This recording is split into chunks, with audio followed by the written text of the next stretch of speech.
Seri 2 Pedang Kayu Harum. Petualang Asmara. Cerita, Ho Ping Hu. Audiobook, novel silat. Bab 26. Setelah Giokeng duduk di depan kekasihnya, Bukong berkata, "Engkau jangan memandang dari satu pihak saja.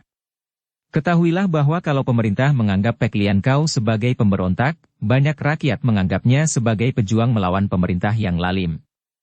Kita jangan menjerumuskan diri dalam pertikaian yang sebetulnya hanyalah perebutan kekuasaan antara orang-orang kalangan atas saja.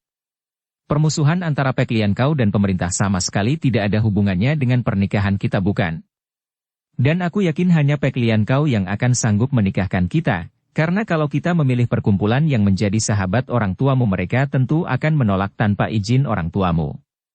Pek Lian Kau adalah perkumpulan yang besar dan diakui, maka jika perkumpulan ini yang menikahkan kita, yang diundang tentulah orang-orang besar dan yang akan menyaksikan pernikahan kita adalah tokoh-tokoh Kang Ou, sehingga pernikahan itu akan menjadi syah sama sekali. Tapi, apakah kita lalu menjadi anggota Pek Lian Kau? Hahaha, tentu saja tidak, moi. Dan aku tidak diharuskan membantu mereka menjadi pemberontak? Tentu saja tidak. Hal seperti itu timbul dari hati sendiri, mana bisa diharuskan dan dipaksa. Kalau begitu, terserah kepadamu, Koko. Aku percaya kepadamu dan bagiku yang terpenting, asal pernikahan kita disahkan dan disaksikan banyak orang, cukuplah. Kalau begitu, marilah kita mengunjungi Pek Lian Kau dan menghadap kepada Tian Hua Qinjin. Tian Hua Qinjin? Siapa itu, Koko? Hahaha, engkau belum mendengar namanya? Memang dia tidak pernah maju sendiri, akan tetapi dialah yang mengatur segalanya, dialah ketua Pek Lian Kau yang memiliki ilmu kepandaian yang amat luar biasa, sukar diukur betapa tingginya. Dia adalah ketua Pek Lian Kau wilayah timur dan bertempat tinggal di tepi pantai Laut Kuning, di muara sungai Huangho. Besok pagi kita berangkat ke sana, moi. Baiklah, Liong Koko, akan tetapi hanya dengan syarat yaitu kita tidak akan bermain cinta sebelum menikah. Bukong memotong sambil tertawa. Bukan itu saja, Koko, melainkan bahwa pengesahan pernikahan oleh Pek Lian Kau itu tidak mengharuskan kita bersekutu dengan Pek Lian Kau. Aku tidak sudi terlibat dalam pemberontakan. Baik, aku mengerti, moi. Sekarang tidurlah, biar aku membuat api unggun untuk mengusir nyamuk. Giokeng merebahkan diri dan Bukong membuat api unggun lalu menyelimuti tubuh kekasihnya dengan mantelnya. Hatinya kecewa sekali karena hasrat hatinya, nafsu berahinya, tidak terlaksanakan, namun karena Giokeng sudah setuju untuk bersamanya pergi menghadap Tian Hua Qinjin, hatinya merasa lega. Memang lebih baik kalau dia memiliki Giokeng sebagai istri syah, sehingga tidak akan ada yang menggugatnya lagi kelak. Pada waktu itu memang Pek Lian Kau merupakan perkumpulan yang amat terkenal dan kuat, memiliki cabang dan banyak anggota. Pek Lian Kau dipimpin oleh orang-orang pandai dan mereka mengadakan pemberontakan dan menentang pemerintah dengan dalih membela rakyat dari pemerintah lalim. Karena pengaruhnya yang besar, boleh dibilang seluruh tokoh kaum sesat berlindung di bawah sayap Pek Lian Kau dan para orang gagah juga segan untuk berurusan dengan perkumpulan yang berpengaruh dan amat kuat ini. Biarpun perkumpulan-perkumpulan bersih dan orang-orang gagah di dunia Kang Ou tidak sudi menggabung dan bersekutu dengan pemberontak, akan tetapi mereka pun tidak mau melibatkan diri dan tidak mau bermusuhan dengan Pek Lian Kau yang amat kuat. Hampir di setiap kota besar terdapat ranting Pek Lian Kau. Pimpinan Pek Lian Kau terbagi menjadi 4, yaitu di utara, barat, selatan, dan timur. Pek Lian Kau wilayah timur ini dipimpin oleh Tian Hua Qinjin, seorang tokoh baru yang belum lama muncul dan merupakan tokoh besar di wilayah timur. Setelah Pek Lian Kau di timur ini berada di bawah pimpinan Tian Hua Qinjin, maka terjadilah perubahan besar yang menyenangkan para anggotanya. Dahulu, sebelum dipegang oleh Tian Hua Qinjin, Pek Lian Kau di wilayah timur ini hanya mementingkan pemberontakan dan urusan agama saja. Akan tetapi, setelah Tian Hua Qinjin menjadi ketua, kepentingan para anggota diperhatikan dan terdapat banyak peraturan baru yang menyenangkan para anggotanya. Bahkan ada kecondongan bahwa Pek Lian Kau yang tadinya khusus memusatkan kekuatan pada perjuangan menentang pemerintah yang dianggapnya lalim dan menindas rakyat, menjadi perkumpulan yang mementingkan kesejahteraan pribadi. Tian Hua Qinjin adalah seorang kakek berusia 60 tahun lebih, bertubuh kurus jangkung, berpakaian seperti Tosu dan dia datang dari seberang lautan.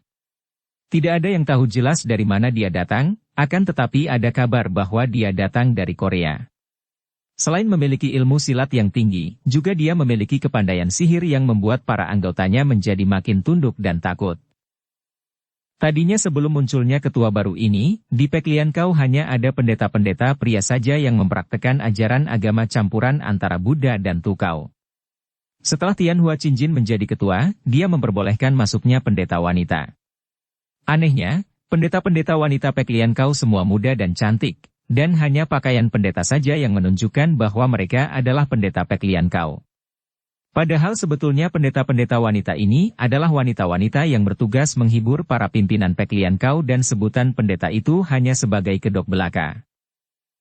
Juga Tianhua Qingjin menghapuskan pantangan menikah bagi pendeta Pekliankau, bahkan diperbolehkan memelihara selir sesuai dengan kekuatan tubuh dan isi kantung mereka. Tianhua Qingjin sendiri tidak beristri. Akan tetapi dia mempunyai 2 orang selir yang cantik sekali di samping pelayan-pelayan wanita yang terdiri dari gadis-gadis muda cantik yang diaku sebagai pelayan, juga murid, juga penghibur di dalam kamarnya sebagai selingan kedua orang selirnya.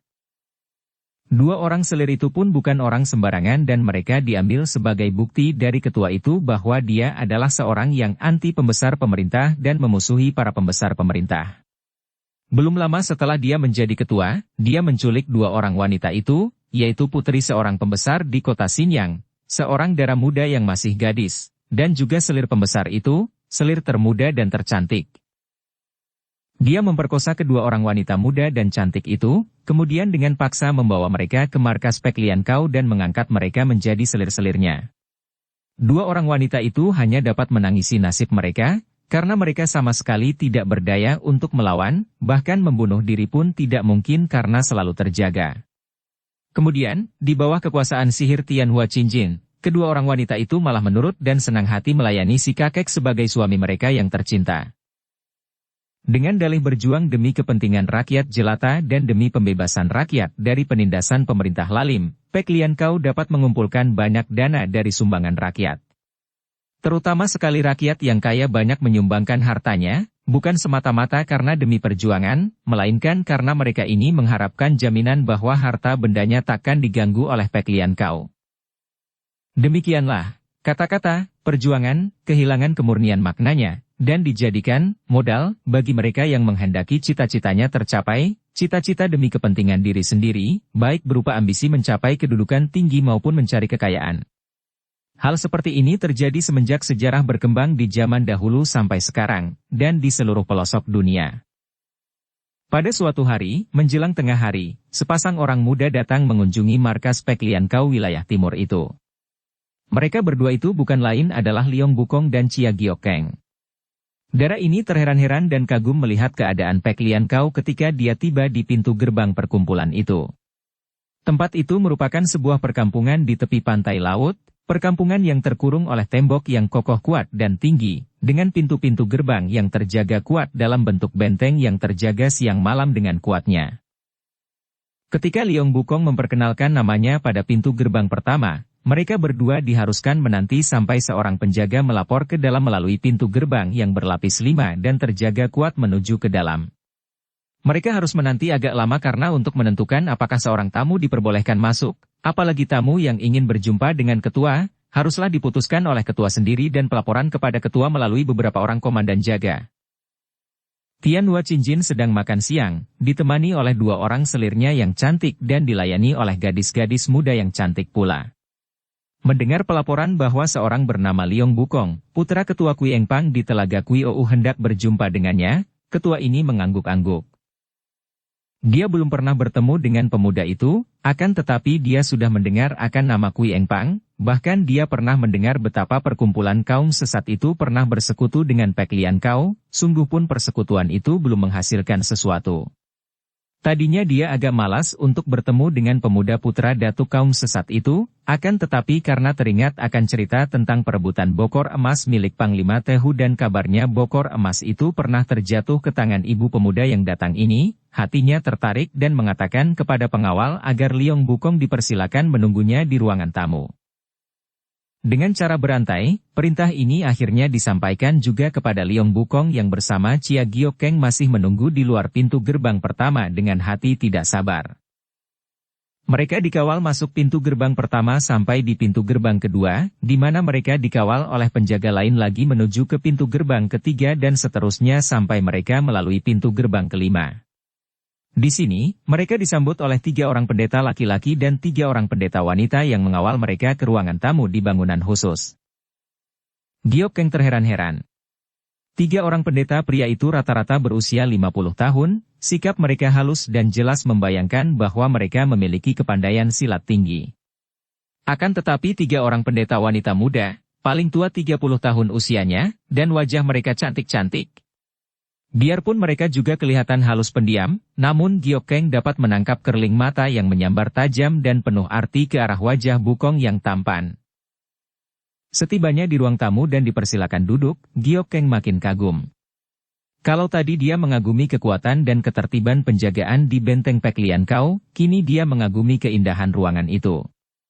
Selain meja dan kursi-kursinya terbuat dari kayu berukir dan merupakan perabot rumah yang mahal, 3 ruangan itu terhias lukisan-lukisan dan tulisan indah-indah yang tentu tidak murah pula harganya, seperti ruang tamu gedung seorang hartawan atau bangsawan saja layaknya. Lapat-lapat di sebelah kiri, dari sebuah bangunan di mana tampak asap hio mengepul, terdengar suara merdu orang membaca doa, suara yang menggetarkan kalbu dan seperti biasanya suara orang berdoa, selalu mendatangkan keharuan yang khas. Di sebelah kanan, agak jauh dari tempat yang amat luas itu, tampak beberapa orang sedang berlatih silat di sebuah lapangan rumput yang luas. Gerakan mereka sigap dan kuat, dan biarpun dari jauh, Giokeng dapat mengenal ilmu silat yang baik. Diam-diam dia menjadi makin kagum. Tak disangkanya bahwa Peklian Kau yang terkenal sebagai perkumpulan pemberontak, yang dibenci oleh ayah bundanya, ternyata merupakan perkumpulan yang teratur rapi dan agaknya memiliki keuangan yang kuat. Selamat datang, sepasang orang muda yang tampan dan cantik, yang keduanya gagah perkasa. Suara ini datang dari dalam dan agaknya orang yang bicara sudah berada di depan mereka, akan tetapi Giokeng tidak melihat apa-apa. Bulu tengkuknya meremang. Setankah yang bicara itu? Akan tetapi, Bukong segera memegang tangannya dan mengajaknya berdiri. Pemuda ini sudah menjura ke depan, ke arah pintu sambil berkata, "Mohon Lo Cianpue sudi memaafkan kedatangan kami yang lancang ini dan sudi memperlihatkan diri. Harap Lo Cianpue tidak mempermainkan kami berdua yang muda dan bodoh." "Hahaha, engkau boleh juga, orang muda." Merendahkan diri, menghormat, akan tetapi sekaligus juga menegur. "Nah, kalian pandanglah pintu, aku." Wush! Tampak asap putih mengepul tebal dan dari dalam asap itu, seorang kakek berusia 60 tahun, jenggotnya panjang, pakaiannya model pakaian pendeta Tosu berwarna kuning dengan gambar bunga teratai putih di depan dadanya. Biarpun jenggotnya sudah banyak ubannya, namun rambut, jenggot dan pakaian kakek ini terpelihara rapi dan bersih, bahkan sepatunya juga masih baru. Ada bau harum keluar dari kakek itu, tanda bahwa kakek ini masih pesolek, suka memakai wangi-wangian di tubuhnya. Namun, kakek kurus jangkung itu memiliki sepasang mata yang amat tajam, sepasang mata yang mengandung wibawa kuat sekali sehingga dalam pertemuan pandang pertama, Giokeng merasa berdebar jantungnya dan meremang bulu tengkuknya sehingga dia cepat menundukkan mukanya. "To! To! To!" Tongkat hitam mengkilap di tangan kanan kakek itu mengeluarkan bunyi ketika dia melangkah maju menghampiri Bukong dan Giokeng. "Saya Leong Bukong dan Nona Chia Giokeng ini menyampaikan hormat kepada Tung Kau, Ketua Agama Timur." Kembali Bukong berkata sambil menjura dengan hormat, diturut oleh Giokeng. "Hahaha, tidak perlu banyak sungkan, orang-orang muda. Kita adalah orang sendiri, bukan? Benarkah engkau putraku yang Pangcu?" "Benar, Lo Cianpue. Mendiang ibu saya adalah Ketua Kuieng Pang." Ketua Peklian Kau itu mengangguk-angguk dan mengelus jenggotnya dengan tangan kiri.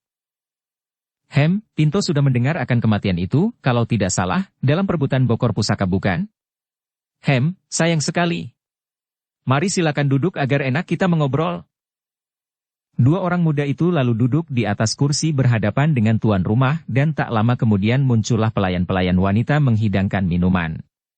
Gyokeng terheran melihat betapa pelayan-pelayan wanita ini masih muda-muda dan cantik-cantik, juga gerak-gerik mereka serta lirikan mata mereka yang dilontarkan kepada Bukong membayangkan sikap genit. Setelah dipersilakan minum, Qian Hua Qinjin, kakek itu, menanyakan maksud kedatangan kedua orang muda itu dan apa keperluan mereka minta bertemu dengan dia sendiri. Bukong lalu bangkit berdiri, memegang tangan Gyokeng lalu mengajak darah itu untuk menjatuhkan diri berlutut di depan kakek itu sambil berkata, "Kami berdua sengaja menghadap Lo Qianpui dengan harapan agar Lo Qianpui sudi menolong kami, dan atas budi kebaikan Lo Qianpui, kami berdua takkan melupakannya." Kakek itu kelihatan tercengang, lalu tertawa. "Hahaha, bangkitlah, duduklah dan ceritakan apa kehendak kalian."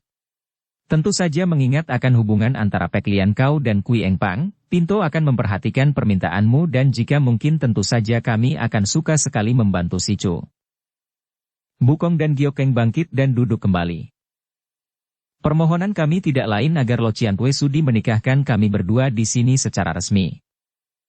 Kakek itu membelalakan matanya kemudian tertawa bergelak. "Hahaha, kiranya hanya untuk keperluan itu? Mengapa kalian hendak menikah memilih tempat ini dan minta perantaraan Pek Lian Kau? Bukankah urusan pernikahan adalah urusan orang tua dan keluarga kalian?" "Lo Qianpui, saya sudah tidak mempunyai orang tua dan keluarga, saya sebatang kara di dunia ini. Akan tetapi, setelah ibumu meninggal, bukankah engkau yang kini menggantikannya memimpin Kui Engpang?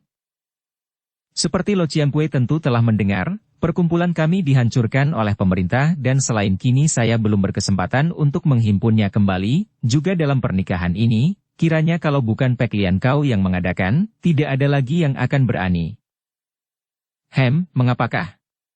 Kakek itu kini menoleh dan memandang kepada Gyokeng dengan penuh perhatian. "Karena calon istri saya, Nona Chia Gyokeng ini, dia, adalah puteri dari Lo Qianpui Chia Keng Hong." "Hah?" Tian Hua Qinjin terkejut sekali dan memandang dengan mata terbelalak. "Chia Keng Hong ketua Qin Lingpai?" Tentu saja dia terkejut bukan main. Biarpun dia sendiri belum pernah bertemu dengan pendekar sakti Chia Keng Hong namun nama besar pendekar itu telah didengarnya lama sekali. Dengan sinar mata penuh selidik dia memandang kepada Gyokeng dan kini tentu saja dengan pandang mata lain setelah dia mendengar bahwa darah yang cantik jelita dan bersikap gagah perkasa ini adalah puteri dari pendekar sakti Chia Keng Hong ketua Qin Lingpai. Gyokeng mengangkat mukanya memandang kakek itu. "Benar, ketua Qin Lingpai adalah ayah saya, akan tetapi karena dia tidak menyetujui perjodohan kami, maka kami datang ke sini mohon pertolongan Pek Lian Kau. Tapi, tentu ayahmu akan marah kepada Pek Lian Kau dan menuduhnya lancang. Saya yang akan bertanggung jawab kalau orang tua saya marah. Mereka telah mencuci tangan tentang perjodohan saya, dan saya sendiri yang bertanggung jawab mengenai urusan jodoh saya." "Lo Qianpui," jawab Gyokeng dengan suara mengandung rasa penasaran mengingat akan sikap ayahnya terhadap perjodohannya dengan pemuda yang dipilihnya sendiri. Kakek itu mengangguk-angguk. "Bukan karena kami takut kepada Qin Lingpai, hanya, biarlah kami bicarakan urusan ini lebih dulu. Urusan ini bukanlah urusan remeh, maka kami persilakan kepada Nona Chia untuk beristirahat dan kami akan mengadakan perundingan dulu dengan Leong Sichu."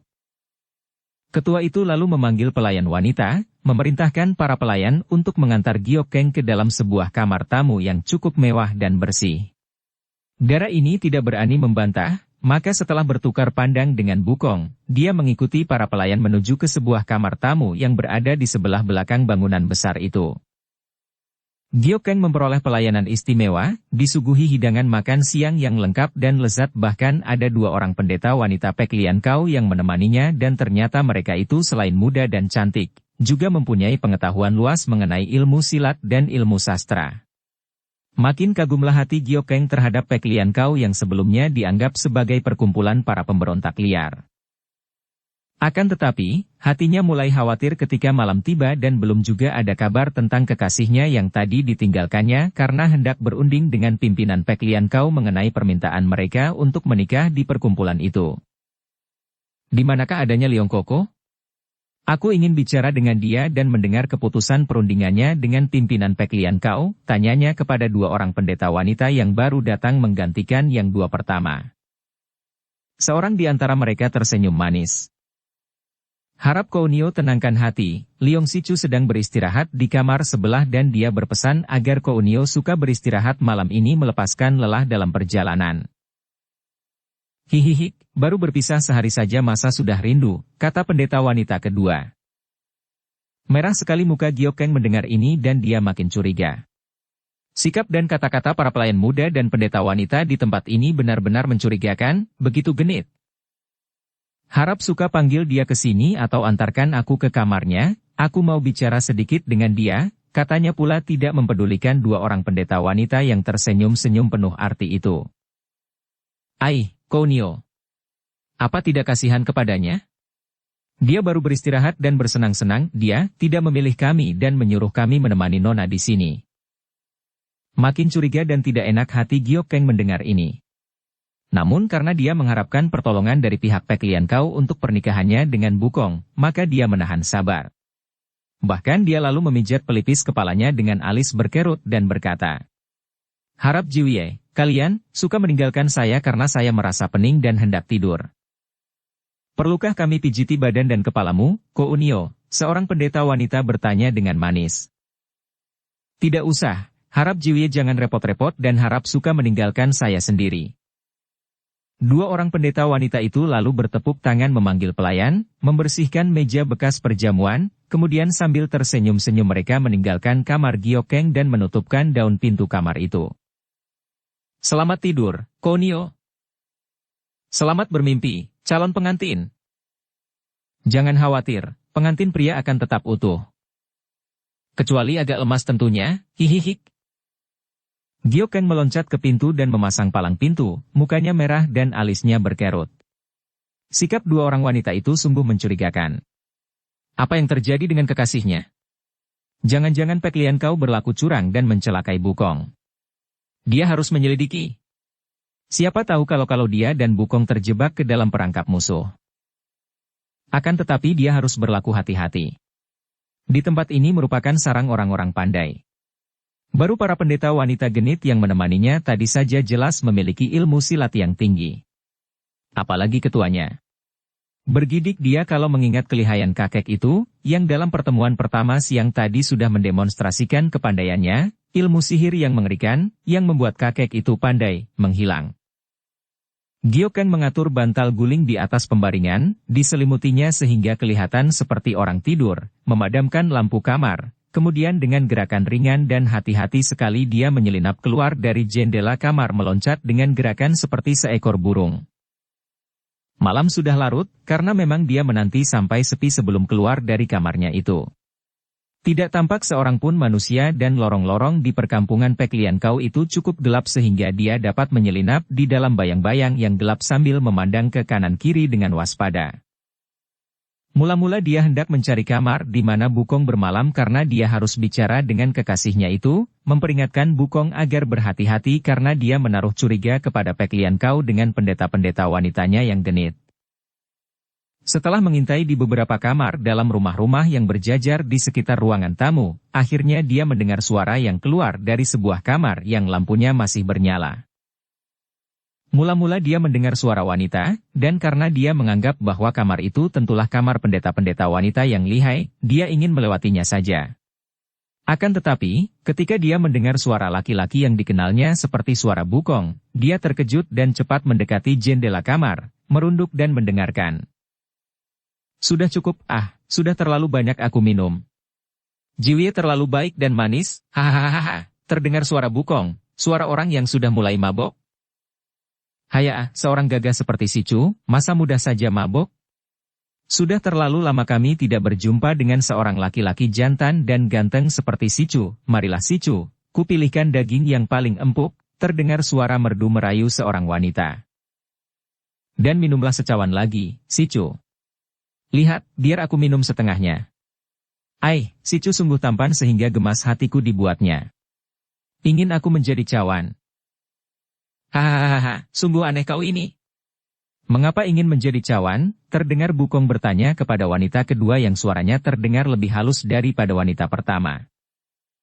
"Hihihi, kalau aku menjadi cawan, tentu akan berkenalan dengan bibir Sichu." "Kuilan, kalau memang kepingin dicium, bilang saja, kata wanita pertama sambil terkekeh genit. Hahaha, mengapa kalian berdua begini menantang? Ingat, aku sedang kelaparan, sudah berbulan tidak pernah berdekatan dengan wanita. Kalau kalian menggoda terus, bisa kumakan habis kalian, hahaha. Calon pengantin pria bicara bohong. Selama ini mengadakan perjalanan berduaan saja dengan calon pengantin wanita, asyik masyuk, tentu sampai kekenyangan. Masa sekarang bilang kelaparan? Sungguh mati. Biarpun dia calon istriku, namun sialan sekali. Dia tidak mau disentuh sebelum kami menikah. Benarkah itu? Aku mau bersumpah, masa aku suka berbohong kepada dua orang nona manis seperti kalian? Hihihi, kalau begitu, kau benar-benar lapar sekali. Lapar seperti harimau kelaparan? Hihihi, benarkah itu? Tentu saja aku mampu menerkam kalian berdua sekaligus. Coba saja, Sicu. Kau kira kami berdua orang-orang lemah? Coba kau lawan kami, hendak kami lihat apakah benar-benar calon pengantin prianya sudah siap dan kuat, hihik. Wajah Gyokeng menjadi merah sekali, matanya bersinar-sinar mengeluarkan cahaya berapi. Hampir dia tidak dapat mempercayai pendengaran telinganya sendiri. Benarkah itu suara Bukong? Benarkah Bukong yang bicara seperti itu? Dia merasa penasaran karena dia tidak percaya bahwa pria yang dicintanya, tunangannya, calon suaminya, dapat bicara seperti itu bersama dua orang wanita. Maka dia lalu membuat lubang di jendela dengan jari yang dibasahi dengan lidahnya, lalu mengintai ke dalam. Hampir saja dia menjerit ketika menyaksikan apa yang tampak di dalam. Kamar itu masih terang, meja bekas makan minum yang kacau dan di atas pembaringan, Bukong sedang bergumul dengan dua orang pendeta wanita. Hampir saja Gyokeng menghantam jendela dan menyerbu ke dalam. Akan tetapi sebagai putri seorang pendekar besar, dia menekan perasaannya. Kalau dia membuat ribut, berarti dia akan mencoret hitam mukanya sendiri. Semua orang di Peklian Kau tentu akan tahu kalau dia membuat ribut di saat itu, dan dia akan menjadi buah tertawaan. Hatinya sakit sekali, wajahnya yang tadi merah seperti dibakar, kini menjadi pucat. Air mata bercucuran di sepanjang kedua pipinya. Kiranya orang yang dicintanya adalah seorang laki-laki macam itu. Membicarakan dia di depan dua orang wanita yang tiada bedanya dengan pelacur-pelacur. Dengan perasaan muak dan jijik, Gyokeng meninggalkan tempat itu, akan tetapi karena kepalanya terasa pusing, pandang matanya berkunang setelah menyaksikan apa yang terjadi di dalam kamar itu. Dia salah jalan dan tanpa disengaja dia tiba di ruangan tamu di mana siang tadi dia dan Bukong berjumpa dengan Tian Hua Qingjin. Dan di ruangan tamu itu tampak lampu masih bernyala dan bahkan ada suara orang-orang bercakap-cakap di situ. Timbul keinginan tahu hati Gyokeng yang sudah kacau dan perih tersayat kekecewaan dan cemburu itu, dan dengan hati-hati dia menyelinap mendekati ruangan tamu dan melihat bahwa yang berada di situ adalah Tian Hua Qingjin sendiri bersama beberapa orang Tosu Peklian Kau. Dia lalu menyelinap mendengarkan dengan penuh perhatian. Ketika mendengarkan percakapan itu, wajah Gyokeng berubah-ubah, sebentar pucat sebentar merah dan kedua tangannya dikepal. Hampir dia menjerit dan memaki-maki saking marahnya. Akan tetapi, kami percaya bahwa putra Kui Engpang itu tentu saja mau membantu kita. Hanya anak Chia Keng Hong itu, mana mungkin dia mau membantu kita?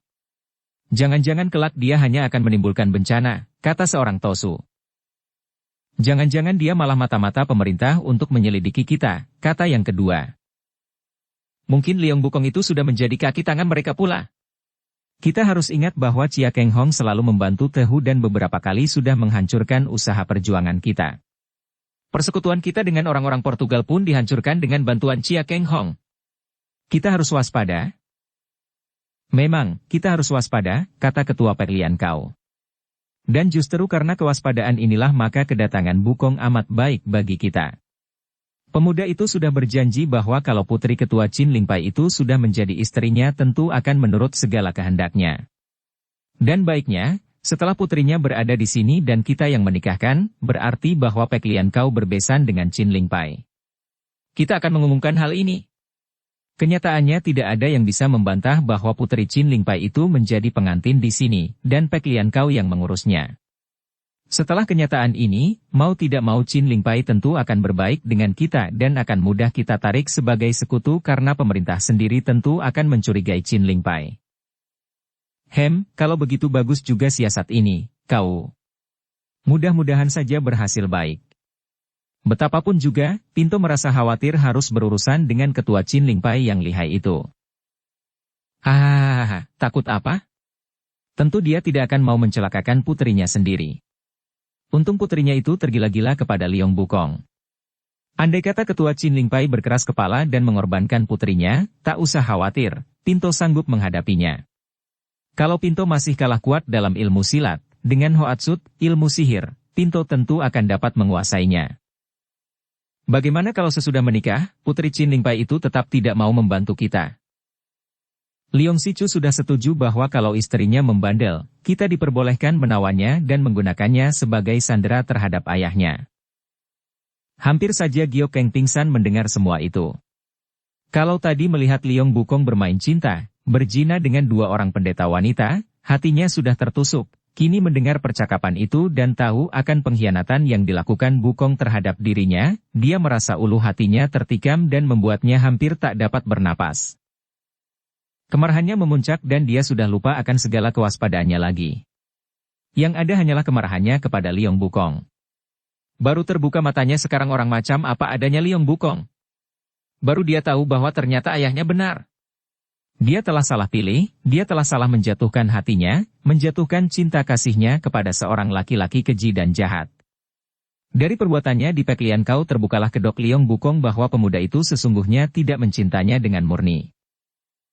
Dia lari menuju ke kamar Liong Bukong dan masih terdengar suara orang bercumbu di dalam kamar itu. Bukong, engkau jahanam, keparat. Keluarlah untuk menerima kematianmu.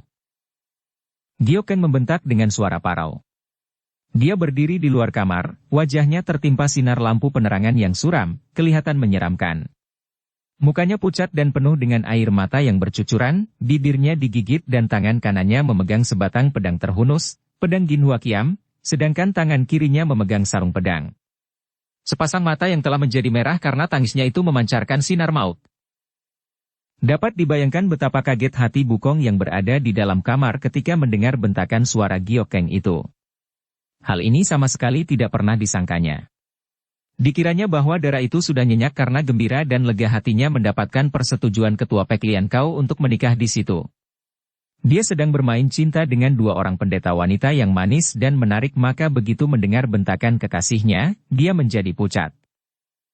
Cepat dia mengenakan pakaiannya, menyambar pedangnya dan meloncat keluar, tangan kirinya masih membetulkan kancing terakhir dari bajunya.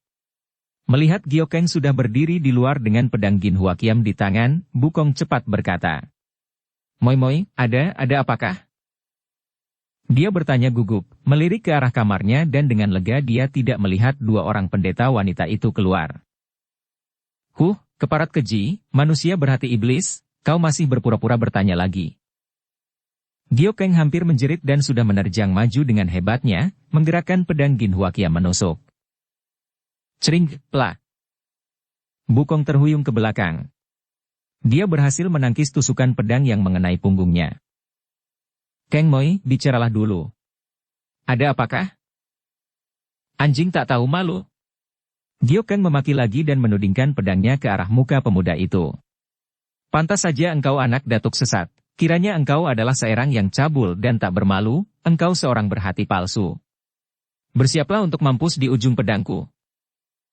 Gio Keng menerjang lagi dengan hebatnya, dan pada saat itu, dua orang pendeta wanita telah meloncat keluar dari kamar.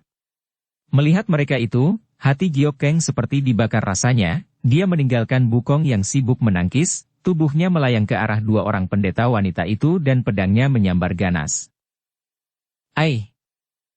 Dua orang pendeta wanita Pek Lian Kau itu adalah murid-murid Tian Hua Qinjin dan mereka cepat mengelak.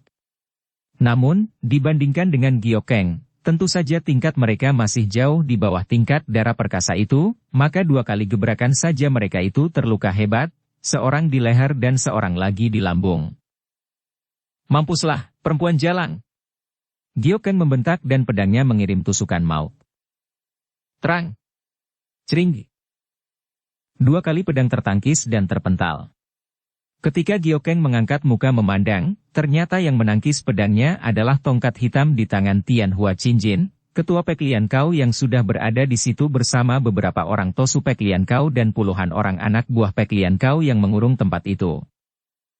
Hahaha, kebetulan sekali.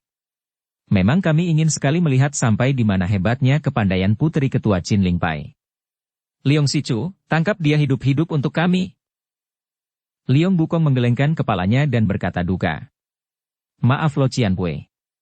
Terus terang saja, untuk mengalahkan dia, kepandaian saya masih terlampau rendah, apalagi untuk menangkap hidup-hidup. Hahaha, engkau sayang kalau sampai membunuh calon istrimu yang tercinta ini? Hahaha, Bongkai Tosu, kau tangkap dia, katanya kepada seorang Tosu kurus yang berdiri di sebelahnya. Baik, kau. Tosu ini meloncat maju menghadapi Giokeng. Darah ini sudah dapat menekan hatinya dan dia mengerti bahwa menghadapi banyak orang pandai seperti para tokoh Peklian Kau itu, dia harus waspada dan bersikap tenang. Maka dia mengusir kemarahannya terhadap Bukong, kini memusatkan perhatiannya kepada lawan yang sudah menghampirinya.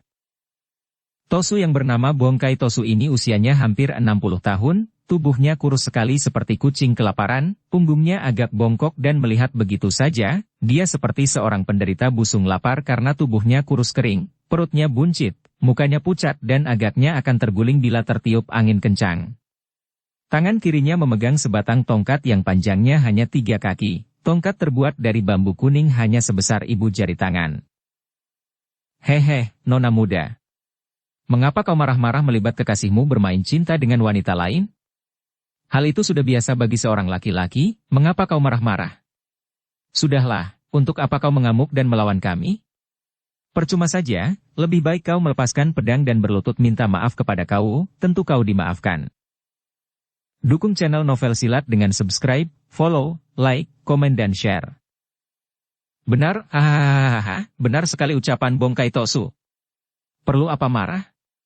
Kalau kekasihmu dapat bermain cinta dengan orang lain, apakah kau juga tidak bisa? Dan Pinto akan memaafkanmu kalau kau suka bersikap manis kepada Pinto.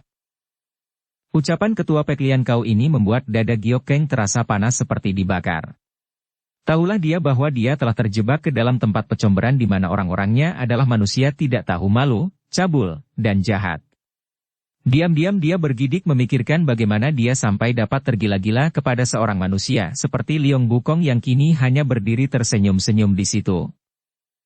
Kau, sekali ini saya mohon pertolongan kau untuk dapat menangkap dan menjinakkan calon istri saya ini.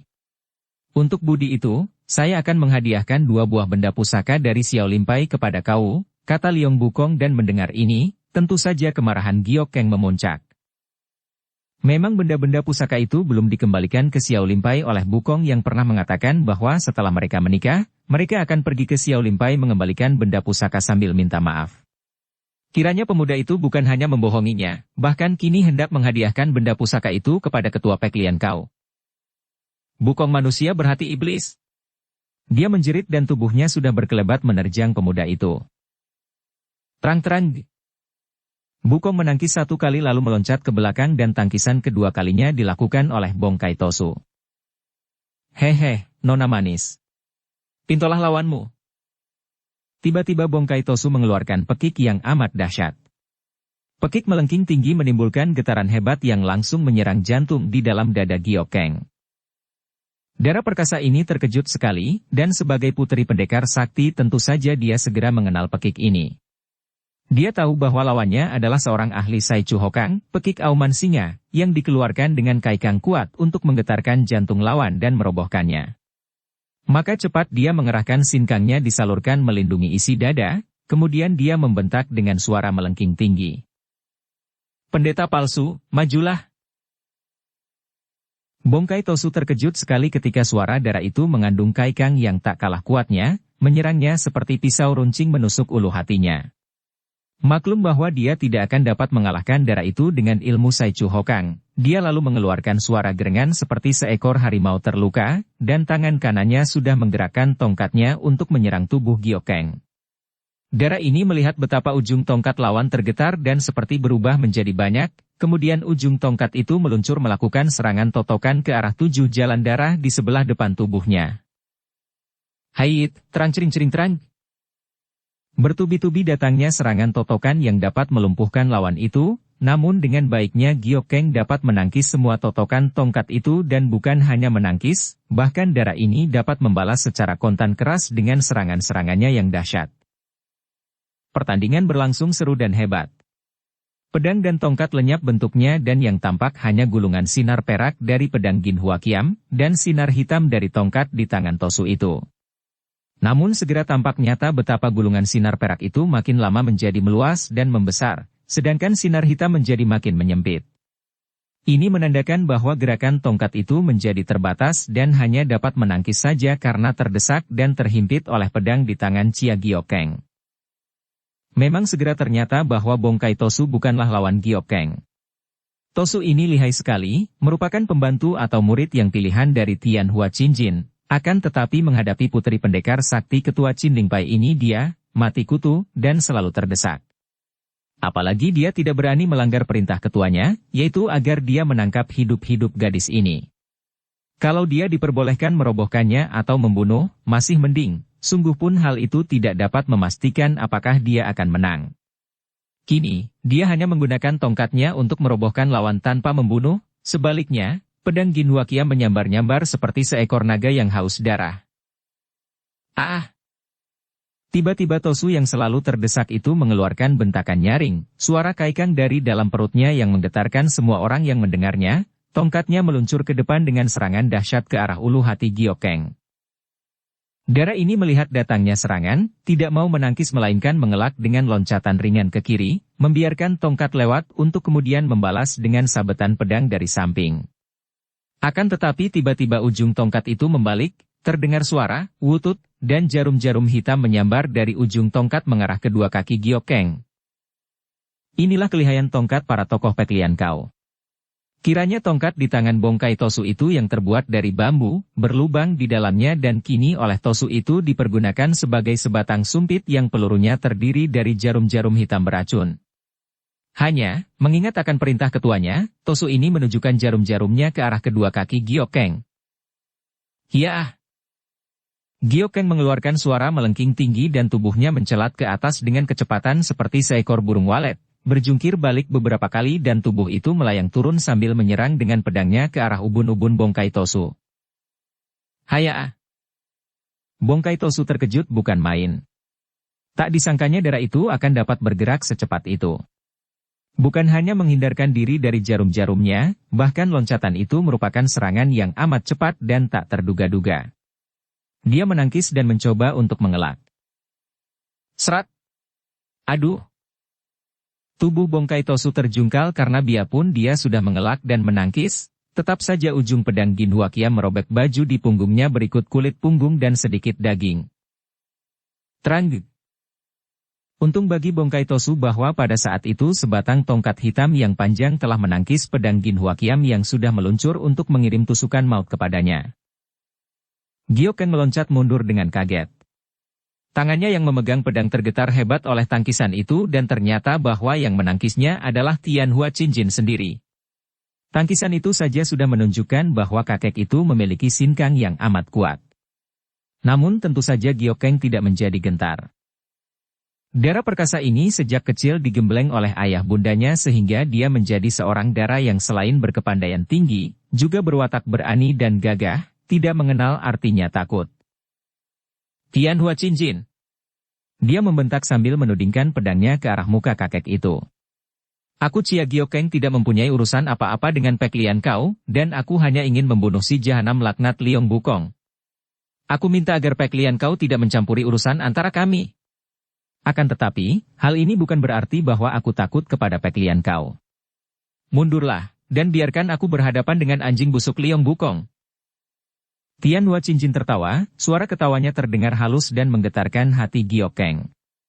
Sambil memutar-mutar tongkatnya, kakek itu berkata, Chia Gyokeng, engkau seorang wanita muda yang cantik, mengapa menggunakan kekerasan seperti itu? Dan engkau berhadapan dengan Pinto, ketua Pek Lian Kau yang memiliki tingkat jauh lebih tinggi darimu, baik dipandang dari kedudukan, usia, maupun kepandaian, mengapa kau tidak menaruh hormat? Hayo kau lekas berlutut. Kuperintahkan engkau untuk berlutut, Chia Gyokeng.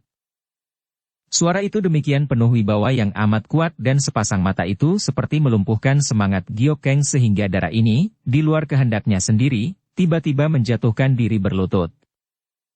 Begitu lututnya menyentuh lantai, Gyokeng terkejut dan sadar.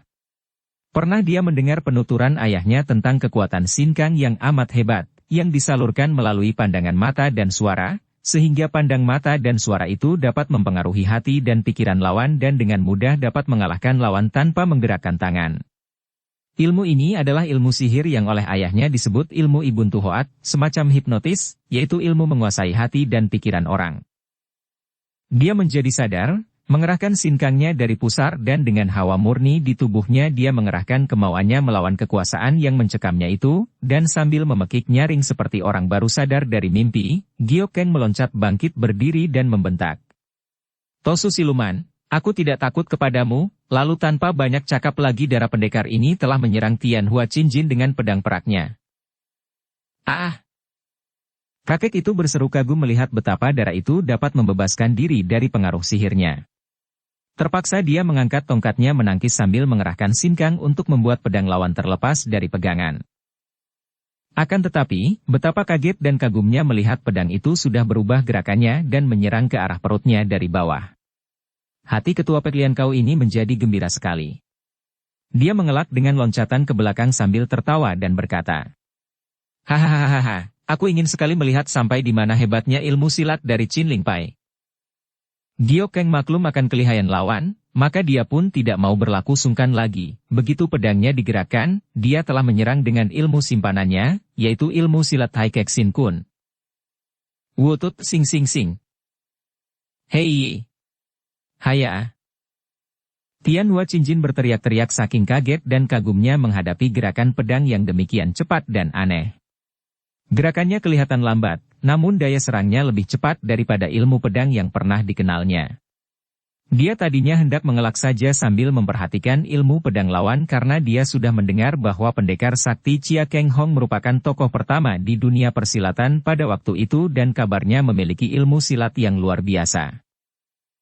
Kini dia bertemu dengan putrinya, maka maksud hati kakek ini ingin menyaksikan kehebatan ilmu silat Qin Ling Pai untuk sekedar mempelajari dasarnya sehingga kelak dapat berguna kalau dia sampai bertemu dan bertanding melawan ketua Qin Ling Pai. Akan tetapi, baru belasan jurus saja dia menjadi kaget setengah mati karena dia maklum bahwa kalau hanya mengandalkan pengelakan saja, besar kemungkinan dia akan roboh oleh pedang yang digerakkan secara ajaib itu. Terpaksa dia mulai mainkan tongkatnya dan dalam waktu singkat, kedua orang itu sudah bertanding dengan hebatnya. Dapat dibayangkan kagetnya hati Tian Hua Qinjin ketika mendapat kenyataan bahwa dia sama sekali tidak dapat mendesak lawan. Ilmu silat yang dimainkan darah itu terlalu hebat, terlalu aneh sehingga dia sendiri harus berhati-hati agar jangan sampai dicium ujung pedang. Sementara itu, para tokoh Peklian Kau yang menyaksikan kelihayan nona muda itu, memandang kagum dan juga terheran-heran. Hanya Liong Bukong yang memandang dengan sinar mata biasa saja karena dia memang maklum akan kelihayan Gyokeng yang harus diakuinya memiliki ilmu silat yang lebih tinggi tingkatnya daripada dia. Dia merasa kecewa dan menyesal sekali mengapa dia menuruti nafsu berahinya, bermain gila dengan dua orang pendeta wanita itu di tempat di mana Gyokeng bermalam sehingga ketahuan oleh kekasihnya itu. Kini, semua telah terlanjur dan dia tahu akan kekerasan hati Gyokeng, maklum bahwa tidak mungkin dia mendapatkan maaf, tidak mungkin hubungannya dengan darah itu menjadi baik kembali seperti yang sudah-sudah. Sekarang, satu-satunya kemungkinan baginya untuk tetap mendapatkan dan menguasai darah cantik jelita, yang membuatnya tergila-gila itu, hanyalah dengan bantuan ketua Peklian Kau. Kini melihat pertandingan yang amat hebat itu, timbul kekhawatirannya kalau Tian Hua Qinjin akan membunuh darah yang dicintanya itu. Lo Qianwei, harap jangan kesalahan tangan membunuh dia, teriaknya dengan hati khawatir. Tadinya, Tian Hua Qinjin memang merasa penasaran sekali karena dia tidak dapat mendesak Gyokeng. Masa dia, ketua Peklian Kau di wilayah timur, seorang yang terkenal memiliki kepandaian hebat, sekarang tidak mampu merobohkan seorang gadis remaja? Hal ini dianggapnya amat memalukan dan tadi dia sudah mengambil keputusan untuk merobohkan Gyokeng dan membunuhnya kalau perlu. Sekarang, begitu mendengar suara Bukong, timbul kembali kecerdikannya dan perhatiannya akan cita-citanya meraih kedudukan tinggi melalui Peklian Kau. Dia harus mengesampingkan rasa penasaran pribadinya. Memang darah ini tidak boleh dibunuh. Pertama, untuk menarik tenaga Liong Bukong dan sisa perkumpulan Kui Engpang agar membantu Pek Lian Kau. Kedua, dia akan dapat mempergunakan darah ini sebagai sandera kelak untuk melumpuhkan Chia Keng Hong apabila pendekar sakti itu membantu pemerintah menentang Pek Lian Kau. Setelah mendapatkan pikiran ini, tiba-tiba Tian Hua Qinjin berteriak nyaring dan tongkatnya menusuk ke depan. Giokeng yang sudah tahu akan tenaga sinkang lawan yang amat kuat, seperti telah dilakukannya sejak mereka bertanding hebat, tidak mau menangkis melainkan mengelak dan siap untuk melanjutkan pengelakannya dengan serangan balasan dari sudut yang tidak terduga-duga oleh lawan. Akan tetapi tiba-tiba terdengar suara mendesis dan dari ujung tongkat lawan itu meluncur asap hitam. Setelah tadi mengalami penyerangan gelap dari ujung tongkat Bongkai Tosu, Giokeng sudah berlaku hati-hati karena dia memang sudah menyangka bahwa tentu di ujung tongkat ketua Pek Lian Kau ini pun terdapat senjata rahasia yang amat berbahaya. Akan tetapi tidak disangkanya sama sekali bahwa yang meluncur keluar hanyalah asap hitam. Dia cepat menggulingkan tubuhnya ke atas tanah, bergulingan menjauh kemudian meloncat bangun sambil memutar pedangnya melindungi dirinya. Asap itu tertiup angin dan membuyar, sedangkan Giokeng yang cerdik tadi sudah menutup pernapasannya sehingga dia tidak sampai menyedot asap beracun itu. Tian Hua Qinjin berteriak marah dan meloncat maju mengejar sambil menyerang dengan tongkatnya. Hebat bukan main serangan ini sehingga terpaksa Giokeng menangkis dengan pedang. Cering! Kedua senjata bertemu dan tiba-tiba Giokeng menjerit kaget. Hidungnya mencium bau amat harum yang mencurigakan. Biarpun dia cepat menahan napas, namun dia telah menyedot asap yang tidak tampak, dan inilah kelihayan ketua Pek Lian Kau itu. Tadi, asap hitam yang pertama kali keluar dari ujung tongkatnya, hanyalah asap biasa yang tidak berbahaya, dan itu dikeluarkan hanya untuk menipu lawan. Setelah asap hitam keluar, maka tentu saja Giokeng tidak begitu memperhatikan dan ketika pedangnya menangkis tongkat, asap putih tipis yang keluar dari tongkat itu tentu saja tidak diperhatikan olehnya dan dia telah menyedot asap yang harum beracun ini. Racun asap putih itu tidaklah mematikan orang, hanya mengandung pengaruh memabukkan. Giokeng hanya merasa mengantuk, akan tetapi darah yang cerdik ini maklum bahwa dia telah terkena hawa beracun, maka dia tidak mau menuruti rasa kantuk ini dan gerakan pedangnya lebih cepat lagi melindungi tubuhnya. Hahaha, Cia Giokeng. Kau bertanding dengan siapa? Aku tidak ada lagi di depanmu. Giokeng terkejut sekali. Dia memandang ke depan dan melihat betapa tubuh lawannya itu berubah menjadi asap dan menghilang. Namun dia masih menggerakkan pedangnya, menyerang ke depan dan melindungi tubuhnya sendiri dengan sinar pedangnya yang bergulung-gulung. Hahaha, kau lihatlah padaku, Cia Giokeng, lihatlah. Giokeng menjadi bingung. Apalagi ketika dia melihat bahwa sebagai ganti tubuh kakek itu, kini yang tampak hanyalah sepasang mata yang seolah-olah tergantung di udara tanpa kepala tanpa badan. Dia terheran-heran dan sekali perhatiannya tertarik, dia sudah tercengkeram ke dalam kekuasaan gaib dari sinar mata yang luar biasa itu. Cia Giokeng, kita adalah keluarga sendiri, keluarga sendiri, keluarga sendiri. Suara itu bergema dengan aneh, seolah-olah keluar dari dalam tanah dan membuat seluruh tubuh Giokeng tergetar. Dia berdiri bingung, kedua tangannya tergantung dan sama sekali tidak menggerakkan pedangnya lagi, memandang ke arah sepasang mata itu dan bibirnya berkomat-kamit. Keluarga sendiri? Ya, kita adalah keluarga sendiri, dia berbisik-bisik menirukan suara yang amat berwibawa itu. Hahaha, bagus, Cia Giokeng. Engkau harus menurut, harus menurut, harus menurut. Aku harus menurut, bibir Cia Giokeng berbisik-bisik. Lemparkan pedangmu, kita keluarga sendiri, tidak ada yang memusuhimu, tenanglah dan lemparkan pedangmu. Giokeng melemparkan pedang dan sarung pedangnya ke atas tanah tanpa membantah sedikit pun juga. Matanya terbelalak memandang ke depan, ke arah mata Tian Hua Qinjin yang sebenarnya masih berdiri di depannya, akan tetapi yang hanya tampak matanya saja oleh darah yang telah dikuasai dengan sihir oleh kakek itu.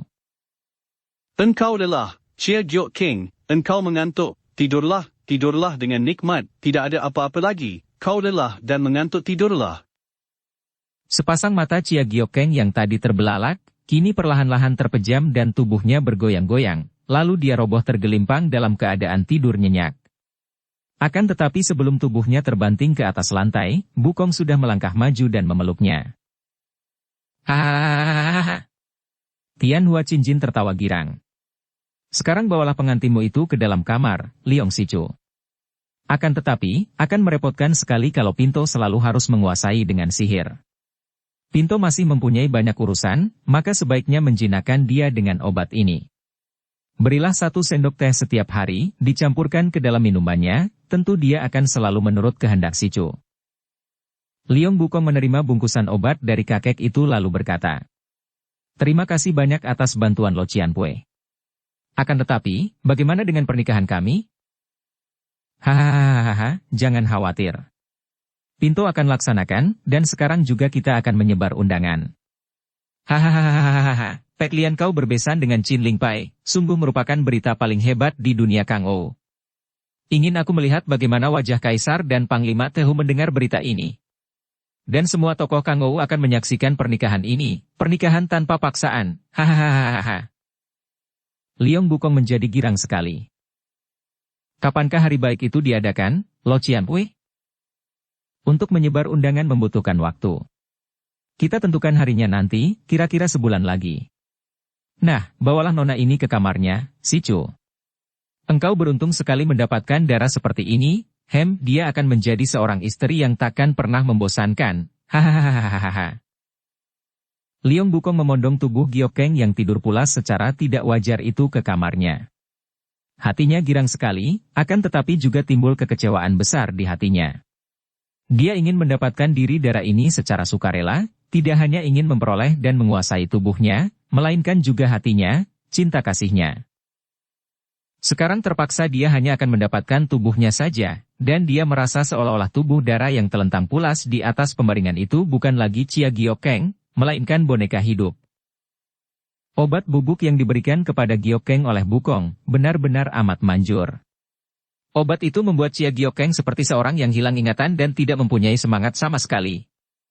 Dia hanya menurut dan mengangguk, disuruh makan dia makan, disuruh tidur dia tidur, tak pernah membantah.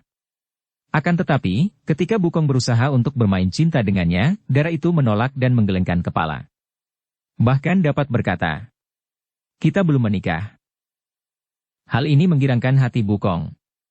Ternyata bahwa naluri gadis itu amat kuat sehingga biarpun berada dalam keadaan mabuk, darah itu masih menolak hubungan badan sebelum menikah dengan resmi. Kiranya gadis itu sudah lupa sama sekali akan peristiwa malam itu. Timbul pula harapan di hati Bukong. Siapa tahu, kelak kalau sudah menikah dengan resmi, Gyokeng akan benar-benar dapat mencintanya kembali, melupakan pengalaman malam itu, dan tidak perlu lagi menggunakan obat perampas ingatan. Harapan ini membuat Bukong dengan tekun dan sabar melayani Gyokeng dan tidak lagi menurutkan nafsu berahinya, tidak lagi mencoba untuk menggagahi gadis yang dicintanya itu. Sebulan tidaklah lama, pikirnya, dan betapa akan manisnya kalau Gyokeng menyerahkan diri secara sukarela, sebagai istrinya yang syah. Membayangkan kenikmatan saat seperti itu membuat Bukong menjadi sabar, bahkan dia menahan diri tidak mau melayani godaan para pendeta wanita yang haus lelaki itu. Perahu kecil yang amat sederhana ini dengan susah payah didayung oleh Kun Liong melawan ombak yang kembali dari pantai. Ketika perahu tiba di bagian di mana air dari tengah laut bertemu dengan air yang kembali dari pantai sehingga air memecah dan membuih, mengeluarkan suara berdebur keras, perahu kecil itu terangkat dan terombang-ambing, hampir terbalik. Kun Liong cepat mengerahkan tenaga dan mendayung perahunya, meluncur hampir seperti ikan meloncat, melalui buih ombak dan meluncur terus ke pantai. Setelah dayungnya dapat menyentuh pasir, dia sudah tidak sabar lagi, meloncat dari atas perahu mendarat dan meninggalkan perahu buatannya sendiri yang amat sederhana itu, membiarkannya terbawa ombak, sebentar ke tengah sebentar ke pinggir. Karena dia meninggalkan pulau kosong itu tanpa mengenal jalan, hanya mengarahkan perahunya ke barat selalu, maka dia tersesat jalan dan tidak tahu bahwa perahunya mendarat di bagian paling utara, yaitu di sebelah utara tembok besar di sebelah selatan kota Qinxian. Oleh karena itu, begitu mendarat dan melakukan perjalanan cepat menuju ke barat di mana menurut perkiraannya tentu terdapat Tibet, dia telah bertemu dengan pegunungan yang sambung menyambung dan kadang-kadang diselingi padang pasir yang luas. Kun Leong sama sekali tidak mengira bahwa dia berada di luar tembok besar, yaitu berada di perbatasan antara daerah Mongolia Dalam dan daerah Manchuria yang kesemuanya tentu saja berada dalam kekuasaan pemerintah Cheng pada waktu itu. Maka dia sendiri menjadi terheran-heran dan bingung juga ketika selama berhari-hari melakukan perjalanan, dia tidak pernah bertemu dengan dusun, tak pernah berjumpa manusia dan perjalanan yang ditempuhnya amat sukar karena selain harus melalui pegunungan yang tinggi dan hutan-hutan yang liar, juga kadang-kadang dia harus melalui padang pasir yang amat luas sehingga sampai 2-3 hari belum juga habis pasir yang dilaluinya. Pada suatu pagi, setelah bermalam di sebuah guha di kaki bukit dia melanjutkan perjalanan, memasuki sebuah hutan yang amat lebat. Namun dia kelihatan girang dan wajahnya selalu berseri. Memang baginya tentu saja jauh lebih baik melakukan perjalanan melalui hutan-hutan liar daripada melalui padang pasir yang mengerikan itu. Pernah dia hampir mati kelaparan dan kehausan ketika melalui padang pasir selama 3 hari 3 malam. Di mana-mana pasir melulu. Kalau di dalam hutan, dia tidak akan kekurangan air, tidak akan kekurangan makan dan minum. Andai kata tidak ada binatang hutan, dia dapat saja makan daun-daun muda, buah-buahan atau akar. Dia sudah biasa akan penghidupan sederhana seperti itu. Akan tetapi pasir. Selama berhari-hari ketika dia meninggalkan pulau, hatinya terhimpit kedukaan karena memikirkan Hong Ying. Hatinya penuh kerinduan sehingga hampir setiap dia tidur, dia bermimpi dan bertemu dengan darah yang dikasihinya itu. Hampir gila dia merindukan darah itu. Akan tetapi lambat laun dia dapat menekan hatinya, dapat menenangkan perasaannya dan dia percaya bahwa kalau memang dia berjodoh dengan Hong Ying, pasti pada suatu hari dia akan bertemu dengan darah pujaan hatinya itu. Sambil berjalan memasuki hutan, Kun Leong mengenangkan semua pengalamannya. Tampak nyata dalam ingatannya betapa bodohnya dia dahulu. Betapa sombongnya dia dahulu terhadap cinta kasih. Betapa dia meremehkan cinta kasih yang dianggapnya hanyalah cinta yang mengandung nafsu berahi belaka. Betapa dia tidak percaya akan cinta kasih yang sesungguhnya, cinta kasih yang dapat menciptakan sorga maupun neraka bagi orang yang dihinggapinya, seperti yang dia rasakan sekarang. Dan mengingat ini semua, seringkali dia termenung dengan muka pucat, mengingat akan darah-darah yang pernah dikenalnya selama petualangannya dalam dunia ini. Terutama sekali dia merasa terharu dan berduka, merasa menyesal sekali kalau dia teringat kepada Visian. Satu-satunya gadis yang telah menyerahkan tubuhnya, menyerahkan kehormatannya kepadanya. Satu-satunya gadis yang telah membuktikan cintanya melalui pengorbanan yang paling hebat bagi seorang wanita. Dan dia telah tega meninggalkan gadis itu. Seperti seekor kumbang yang terbang pergi begitu saja setelah menikmati madu kembang itu, setelah dihisapnya habis. Dia merasa menyesal sekarang. Dia tidak mencinta Visian, hanya suka, mengapa dia mau melakukan hubungan badan dan tentu akan membuat darah itu makin rusak hatinya? Visian yang mengaku akan menikah dengan suhengnya, telah sengaja menyerahkan diri kepadanya, untuk membuktikan cinta kasihnya. Akan tetapi dia yang tidak mencinta, mengapa mau menerimanya? Bodoh kau! Dia menampar kepalanya sendiri, akan tetapi telapak tangannya itu tinggal di kepalanya karena baru teringat sekarang bahwa kepalanya sudah berambut. Dia tersenyum geli. Mengapa sekarang jalan pikirannya berubah setelah kepalanya ada rambutnya? Apakah dahulu itu semua ketololannya adalah akibat dari kepalanya yang tidak terlindung rambut sehingga mudah sekali dimasuki angin jahat? Dia menggosok-gosok kepalanya. Rambutnya sudah mulai panjang, ada sejari panjangnya dan tumbuh dengan subur. Akan tetapi karena baru sejari rambut itu masih kaku dan kacau tumbuhnya, mencuat ke sana-sini tidak teratur. Dan pakaiannya? Merah mukanya ketika dia menunduk dan memandang pakaiannya. Lebih pantas seorang jembel kotor. Atau seorang manusia liar yang belum mengenal peradaban, seorang manusia biadab. Betapa mungkin dia dapat menjumpai orang di kota atau dusun dalam pakaian seperti ini? Tentu dia akan dianggap seorang jembel yang sudah terlantar, atau mungkin akan dicurigai orang. Ah, dia tidak khawatir, di sakunya terdapat emas dan permata, dia akan membeli pakaian begitu ada kesempatan. Tiba-tiba Kun Leong menghentikan langkah kakinya. Di sebelah kanannya terbentang jurang yang dalam dan luas. Dia mendengar suara dari bawah jurang. Suara orang berteriak minta tolong atau semacam itu karena suara itu hanya terdengar gemanya saja, tidak begitu jelas. Dua macam perasaan mengaduk hati Kun Leong. Girang dan cemas. Girang karena dia mendengar suara orang, dan cemas karena dari suara itu, biarpun tidak jelas, dia menangkap ketakutan hebat seolah-olah orang itu terancam bahaya besar.